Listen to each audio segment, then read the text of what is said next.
name is Christina Stevens, and I am an occupational therapist living in St. Louis, Missouri.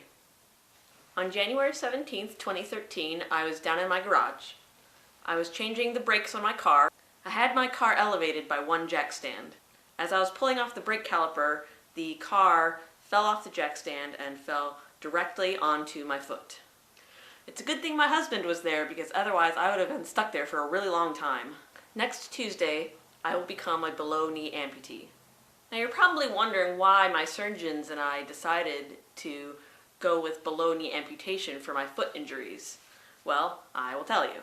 When I first went to the emergency room and got x-rays taken of my foot, the x-rays showed 2 broken bones. A CT scan about a week later showed that I had broken a lot more bones than that. Actually, my foot is broken in about 8 places. It's broken in the 5th metatarsal, in the 3rd metatarsal in 2 places, in the 2nd metatarsal in 1 place, and in the calcaneal bone, which is your heel bone, in 1 place.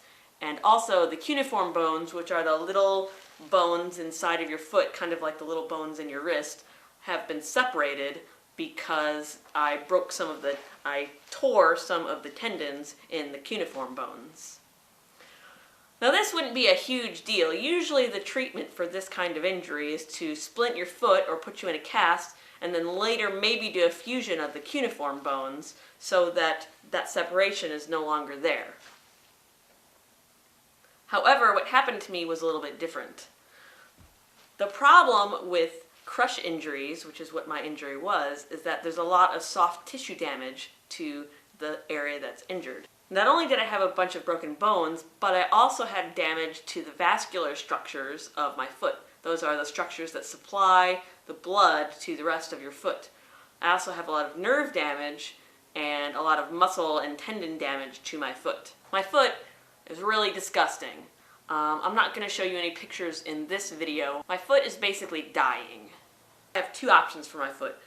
I can try to reconstruct it, or I can amputate it. And I've chosen to amputate my foot. And I'll explain why in a later video. This video is probably going to get too long if I try to explain why. What's really interesting about this whole ordeal is that I'm an occupational therapist. I have done a lot of research and work with amputees and also with wheelchair users. And so I think that I have a unique perspective going into this whole thing because I've been on both sides of the therapeutic relationship. I've both been an OT, helped give therapy to other people, and now I'm the one receiving the therapy and receiving the healthcare. So I think that puts me in a unique situation to perhaps offer some different insights for people who might be going through the same or similar things to me that people might not otherwise get. So I hope you guys will join me on my path to rehabilitation, because in 4 days I'm going to be an amputee, and I'm going to try to document as much of my rehabilitation as possible.